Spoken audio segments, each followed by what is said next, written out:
amigos? Bienvenidos a otro programa Desde Abajo, Pensamiento y Palabra, transmitido por Hoja de Ruta Radio. El día de hoy nos acompaña Juan José Viteri. Él es un representante del Frente de Defensa de los Derechos de los y las Trabajadoras Públicas y el día de hoy está aquí para contarnos las demandas de este frente y también la situación de los y las trabajadoras públicas en la época de la pandemia. Juan, bienvenido. Buenas tardes. Claro, qué gusto. Buenas tardes. Muchísimas gracias por este espacio. ¿Cómo te va? Cuéntanos y contextualízanos de qué se trata el frente y cuál ha sido los procesos de lucha que han tenido durante este tiempo. Ok, perfecto. A ver, el Frente nace justo el 19 de mayo de 2020, cuando el licenciado Lenín Moreno hace sus declaraciones respecto de la aprobación de decretos ejecutivos de reducción de la jornada laboral y de supresión y liquidación de empresas públicas de instituciones del servicio público.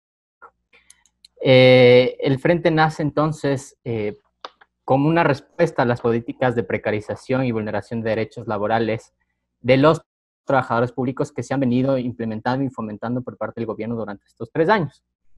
El Frente principalmente se maneja en base a 2 pilares.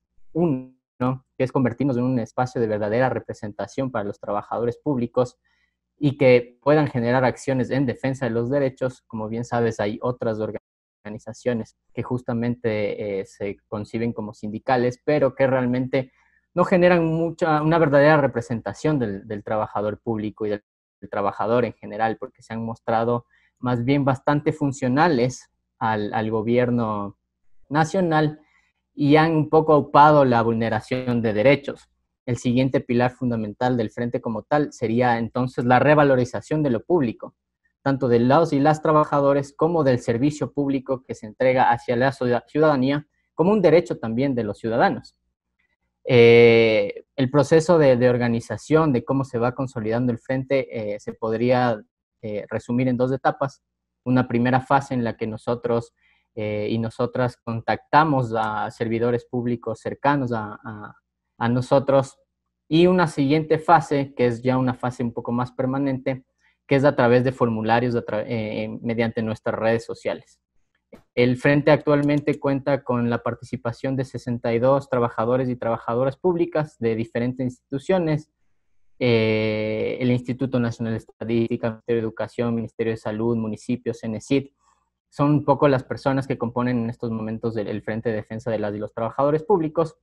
En un inicio, la gran mayoría todavía estaba en sus funciones, pero obviamente con el paso de las semanas hemos tenido ya compañeros notificados que se han visto despedidos, y que realmente eso también configura un poco las demandas del espacio como tal.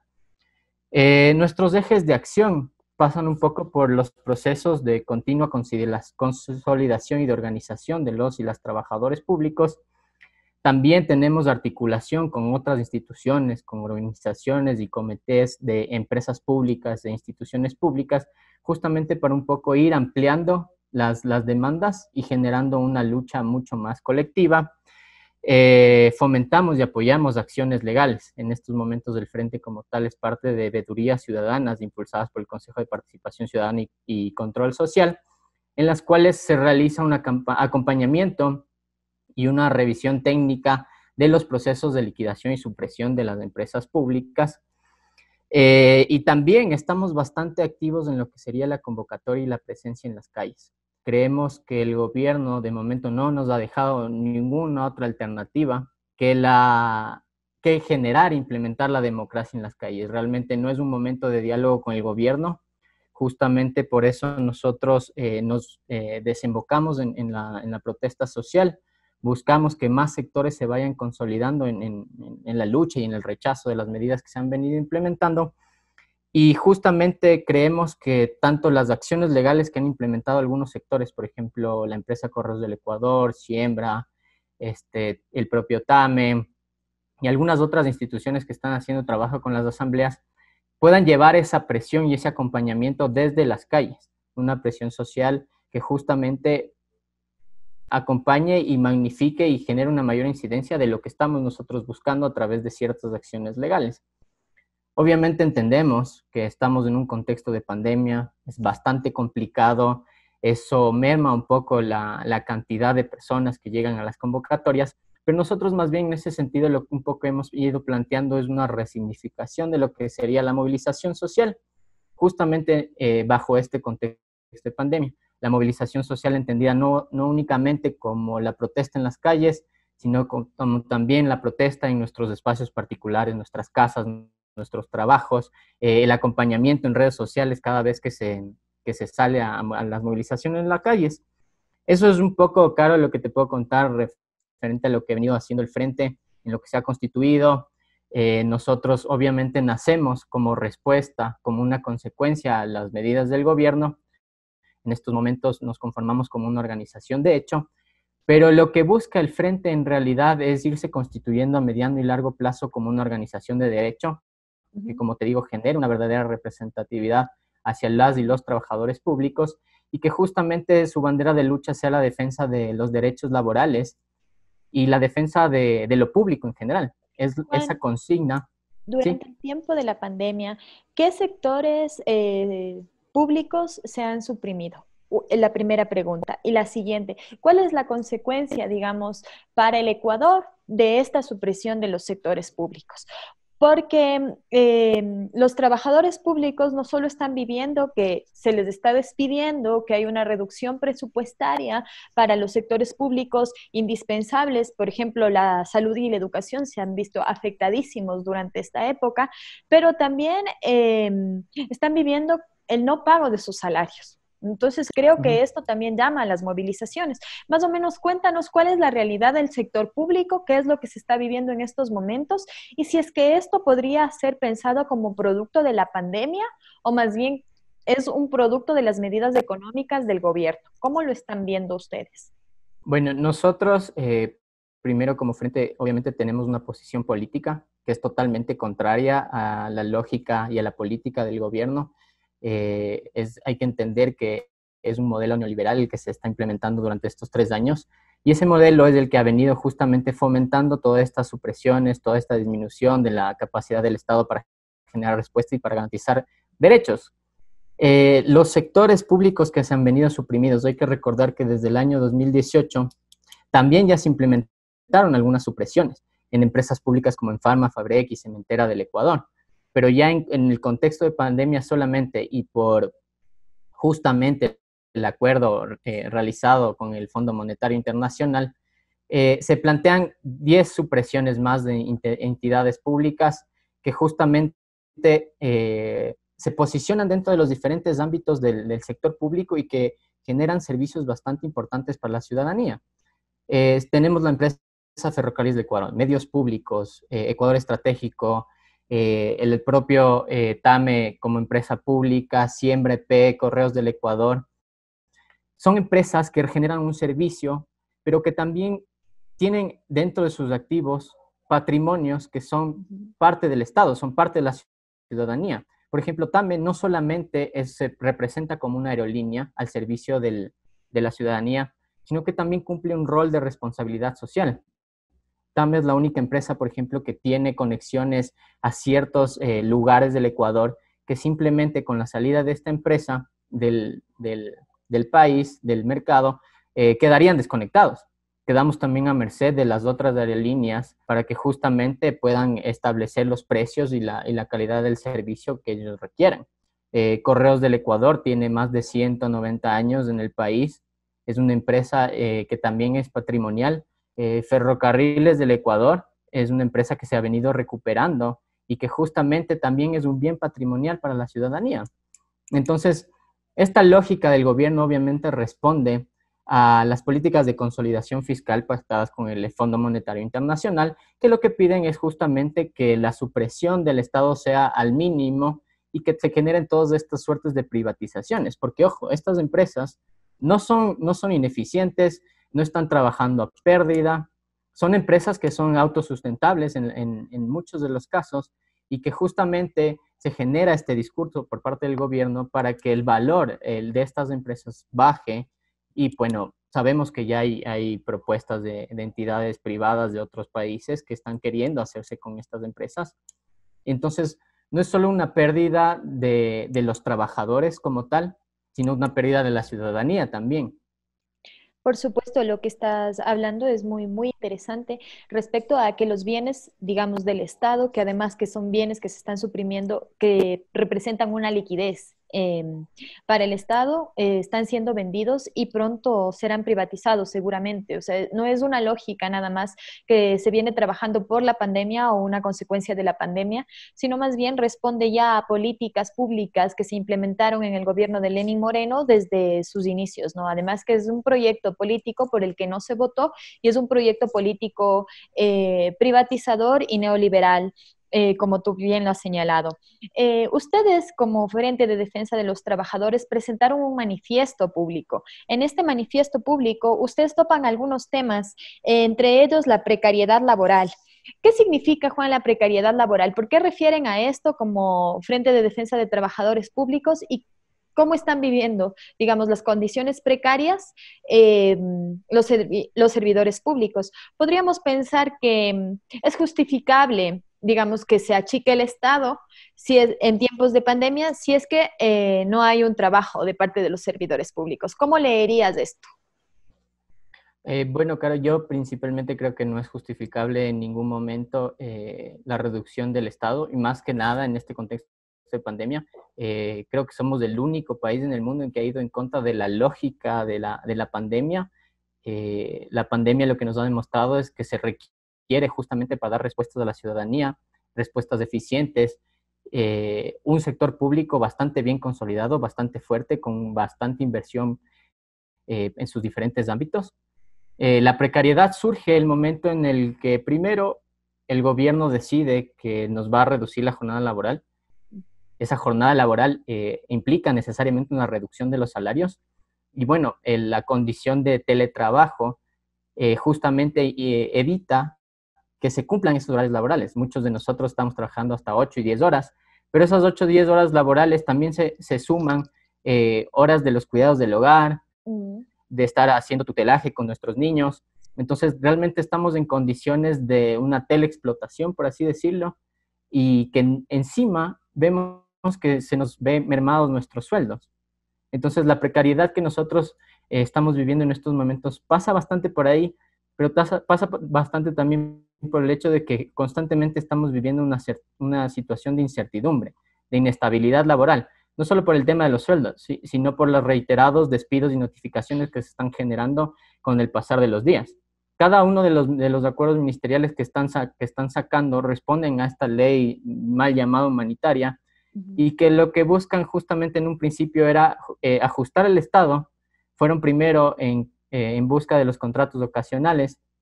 Se pensaba que hasta el mes de mayo 3.500 contratos ocasionales sean suprimidos, pero ya con los nuevos acuerdos ministeriales vemos que están yendo hasta con procedimientos para supresión de puestos de nombramientos permanentes incluso, lo que implica igual también un gasto para el Estado por las liquidaciones, indemnizaciones que tienen que hacer.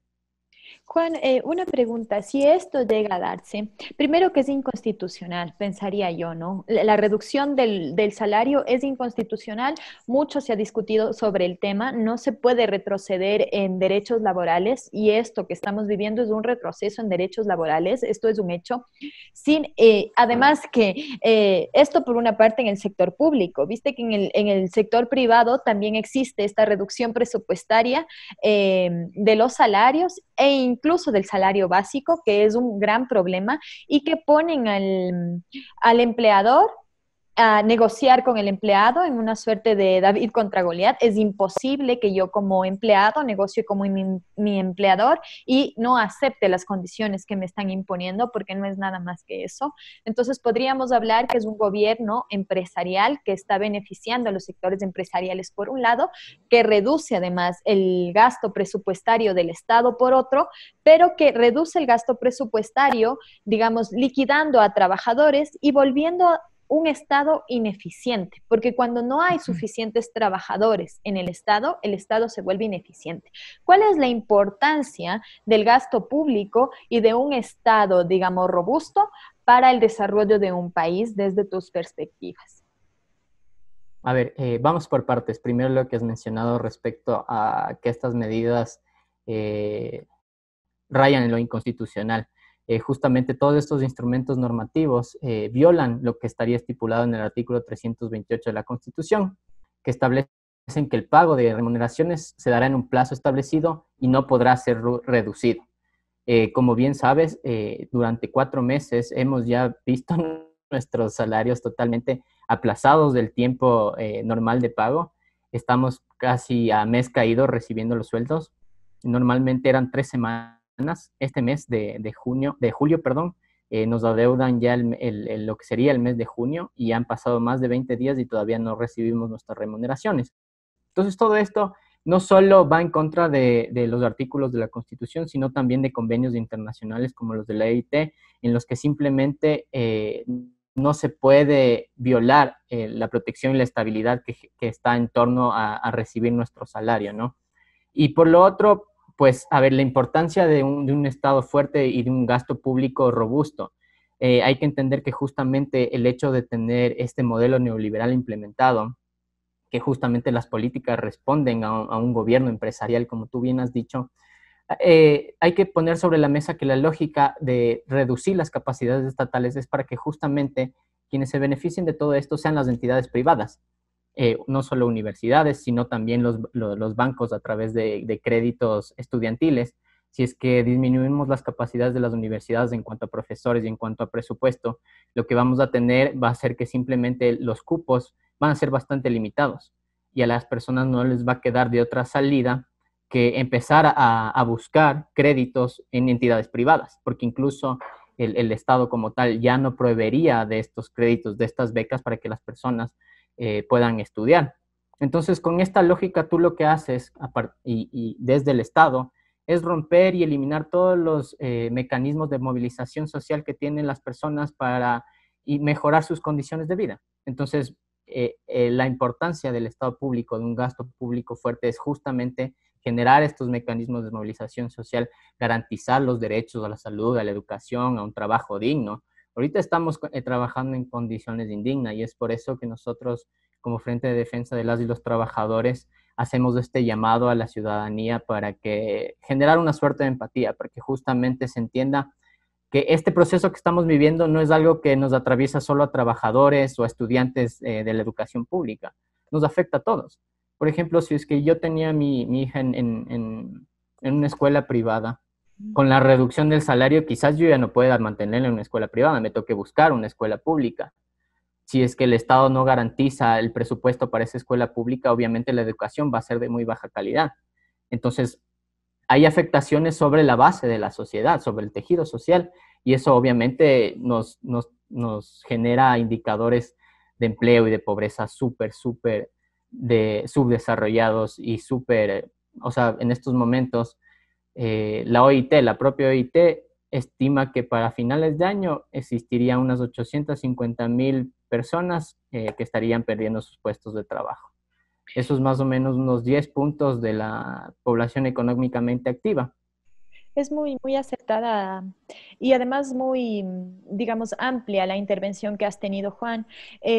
Al momento que nosotros entendemos que el Estado no solo está cayéndose a pedazos, no solo por el no pago a los trabajadores públicos, sino que además por una serie de políticas y leyes que además son inconstitucionales, como hemos venido hablando, eh, pero que esto, como todo un tejido social, está afectando a la masa de todos los ciudadanos. Es decir, yo podría pensar que como soy trabajadora privada y las políticas públicas no intervienen sobre mí, sería una falacia porque el Estado también está interviniendo sobre mí, sobre la educación de mis hijos y sobre la salud que tiene además que ser un veedor y cuidar. Entre los otros puntos que ponen en este manifiesto, el Frente de Defensa de los Trabajadores Públicos, ustedes han mencionado el impacto al sector agrícola y mencionan que se ha beneficiado a las grandes agrícolas y no a los pequeños trabajadores del campo. ¿Cuál es su análisis respecto a esto en el tiempo de pandemia? Ya, solo una puntualización, ya que topaste el tema de los trabajadores privados. Hay que entender que justamente la lógica de la reducción salarial no es netamente en contra de la masa del servidor público, sino que una reducción en los salarios del sector público que se han mantenido altos relativamente, hace que justamente los salarios en el sector privado se ajusten a la baja. Entonces, esta reducción en los servidores públicos de su salario se verá reflejada muy pronto en los trabajadores privados. Claro, A ver, por el nivel de competencia, ¿no? Desde sí, ahí se sí, exacto, establece. exacto. Justamente lo que hizo el nuevo régimen de escala salarial al elevar los precios, los salarios, hace que justamente el sector privado también se ajuste Mm. hacia esos salarios. Pero bueno, es parte de lo que ha generado el gobierno, han generado las condiciones justamente para que todos los salarios se vayan ajustando hacia la baja, para que el tener un trabajo no sea un derecho, sino un privilegio.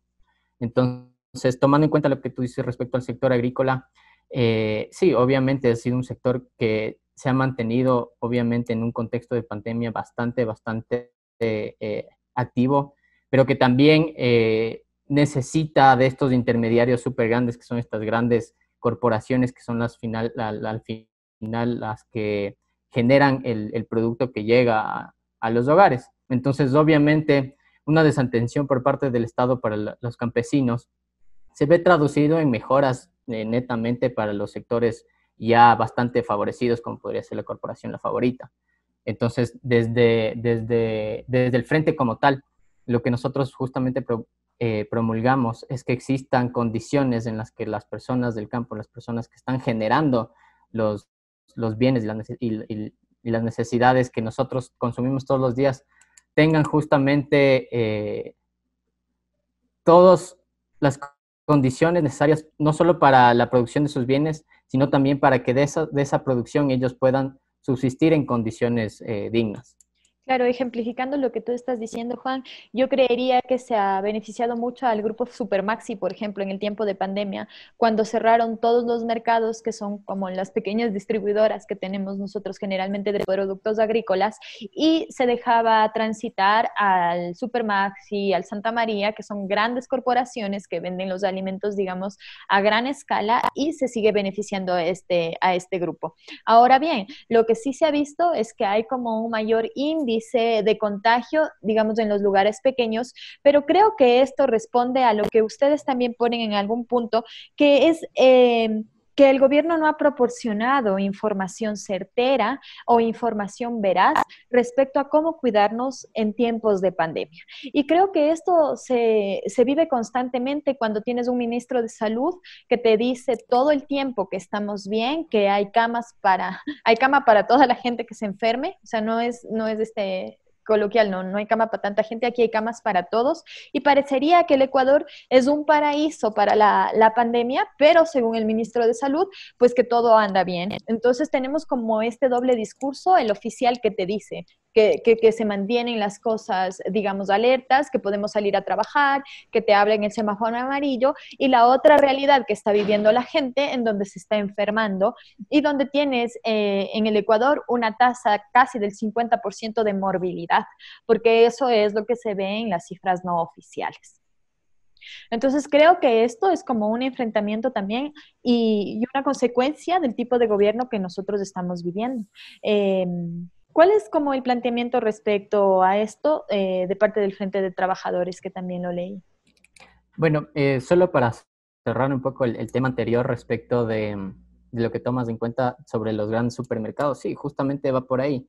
Los únicos que han permanecido abiertos han sido, al inicio de la pandemia, han sido las grandes cadenas comerciales y pues hemos visto poco a poco el resurgimiento de los pequeños mercaditos, ¿no? Entonces, justamente sería un llamado de la ciudadanía para que consuman justamente del producto de los mercados. Eh, Respecto a la pandemia, a ver, obviamente la lógica de que tiene el gobierno en la pandemia es justamente de aprovecharse de las condiciones del bloqueo que tuvimos durante 2 meses siquiera de no generar ninguna acción pública frente a las medidas que estaba estableciendo el gobierno, que son totalmente en contra de la masa popular. Este, la posición como frente obviamente es que la pandemia es real, el miedo es real. El gobierno ha manejado una lógica de transferir la responsabilidad hacia la ciudadanía, cuando es el gobierno el que desde un principio debía justamente generar las condiciones para que la ciudadanía pueda permanecer dentro de un confinamiento 100%, este, 100% Garantizado. garantizado, ¿no? Por ejemplo, la situación de Guayaquil, que fue donde explotó primero el coronavirus. Cerca del 60% de la población de Guayaquil es subempleada, o sea, simplemente son comerciantes que si no se les generan las condiciones para que cumplan el aislamiento, van a tener que salir. Entonces, el gobierno lo que hizo en ese caso es no cumplir con esas condiciones, no generaron ningún tipo de políticas en las que las personas no tengan que salir a ganarse el pan cada día, y generan esta disyuntiva en la que si no te mueres por coronavirus, te mueres de hambre en la casa, ¿ya? Porque no hubo una respuesta eficaz por parte del gobierno. Ahorita recién se están tomando medidas de aislamiento, de rastreo de casos y de segregación de ciertas partes de las poblaciones, con 25,000 muertes en exceso encima. Entonces vemos que realmente estamos ante un gobierno y que realmente no le importa la vida de la gente.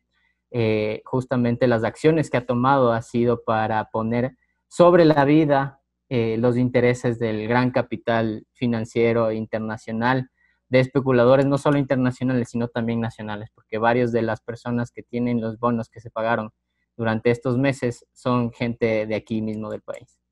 Claro, Juan, justamente lo que tú dices, estamos viviendo en un gobierno que además está alzando los índices de informalidad, ¿no? Pensemos nuevamente en los trabajadores públicos que se quedan en el desempleo en un tiempo de pandemia, que además es sumamente difícil llevar, que tienes que tener confinamiento, mientras el Estado no te garantiza ni siquiera las condiciones mínimas para este confinamiento.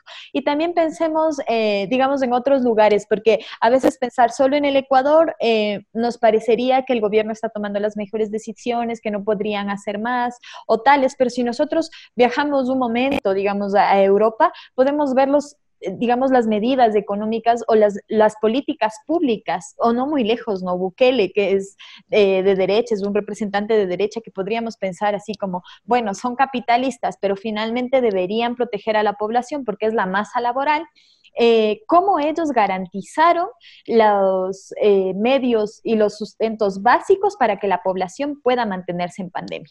Entonces, en Europa dieron un salario básico a la población para que se pueda mantener durante el tiempo de pandemia y cubrieron, digamos, o garantizaron su trabajo, y Bukele, digamos, tomó este mismo modelo y lo replicó en su país. Sin embargo, en Ecuador se despide a la población, no hay un sistema de salud pública que te pueda garantizar que puedas, digamos, tener tratamiento en COVID, pero también creo que se están aprovechando de todo este tiempo de pandemia para hacer lo que finalmente tenían pensado desde hace mucho tiempo y que por lo menos frenaba la movilización social, ¿no? Que al menos se vivió en octubre del 2019. Ahora lo que tienen es digamos, estamos callados todo el tiempo, solo estamos en la virtualidad, no podemos salir muchos por el miedo o no salimos por el problema de la lejanía de nuestros hogares. Entonces tienes que enfrentar también todo esto en este país.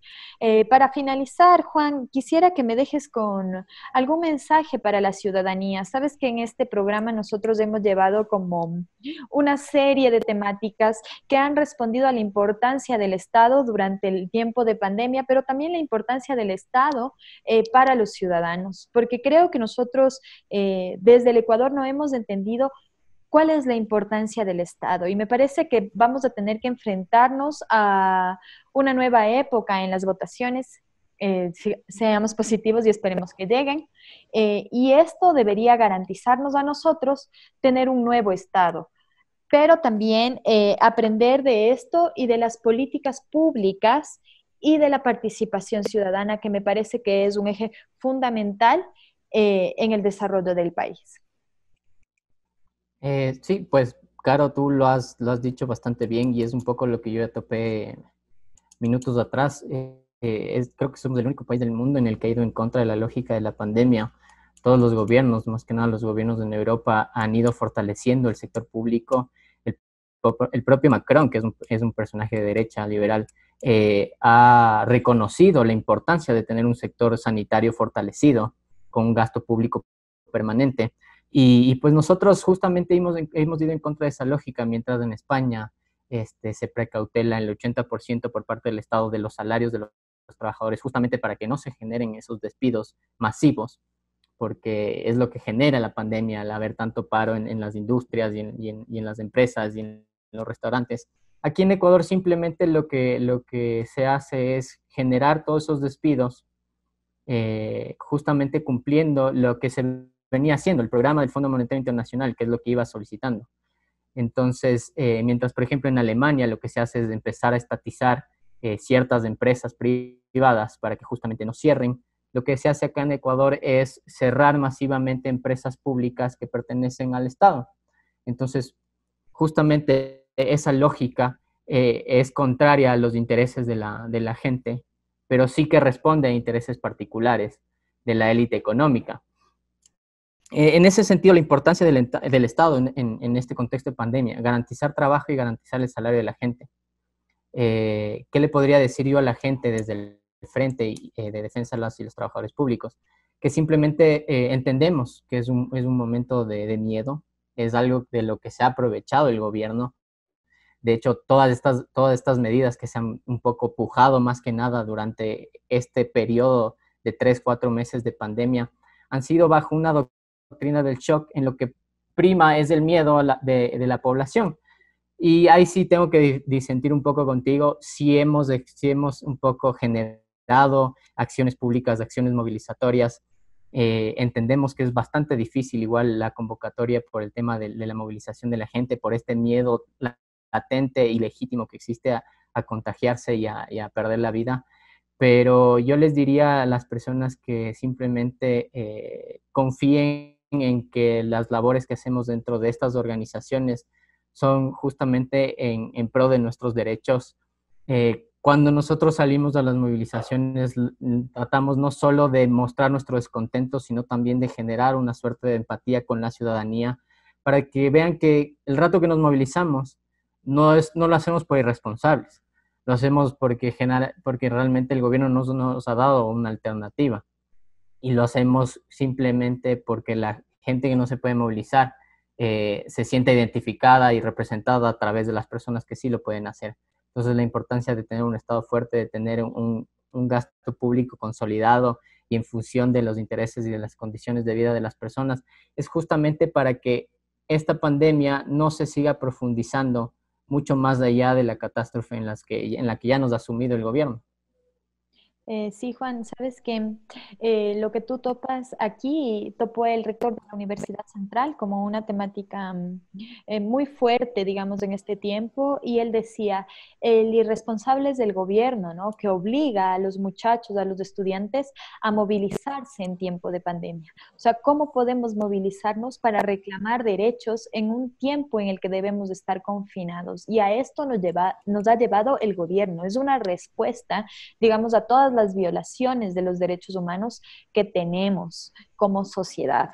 Creo que lo has dicho todo muy, muy claro, muy bien, eh, y sobre todo entender que el papel del Estado también corresponde al papel que la ciudadanía le pueda dar y le pueda exigir. De este tiempo de pandemia me parecería a mí que podemos aprender muchísimo el papel que tenemos como ciudadanos, el papel de la participación social, el papel de las movilizaciones y el papel que tenemos como ciudadanos al momento de reclamar los derechos, porque vivimos mira, va a acabar ya el periodo Lenin Moreno y en octubre se vivió una movilización que finalmente no pudo concluir con su mandato. Y además una movilización sumamente violenta, ¿no? Como no se había vivido antes. Ahora vivimos violencias de diferentes formas. Creo que tú has topado muy bien esta lógica del shock que tiene Naomi Klein, y es el shock a través del miedo, ¿no? Todo el tiempo a través del miedo, pero es este miedo también al despido, a la incertidumbre, a no saber qué va a pasar, si tienes o no un futuro.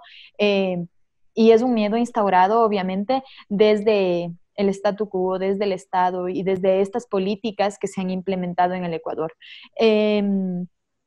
siempre dejamos a la gente con algún tipo de esperanza y creo que la esperanza está en los y las trabajadoras que se movilizan, en los y las trabajadoras que de alguna u otra forma están haciendo un frente de lucha eh, para reclamar, digamos, los derechos salariales, los derechos laborales, pero también me parece que ustedes en su manifiesto han incluido todos los derechos globales que estamos viviendo como sociedad. Especialmente revisé un poco y también vi que toparon el tema de la Amazonía y cómo tienen que vivir además derrame de petróleo en tiempo de pandemia. ¿Dónde los podemos encontrar, Juan? ¿Y cuál sería el contacto si es que yo soy trabajador o trabajadora pública para poder unirme a ustedes?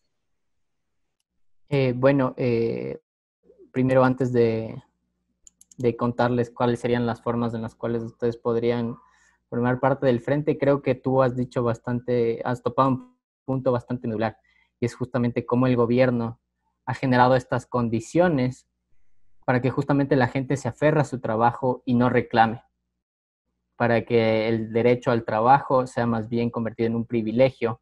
Y bueno, se ha normalizado bastante ya justamente el hecho de recibir el salario tarde, se ha normalizado el tema de los despidos y realmente era un escenario que nos preocupaba bastante, nos preocupa bastante porque justamente existe ese miedo por parte de trabajadores y trabajadoras públicas de no reclamar.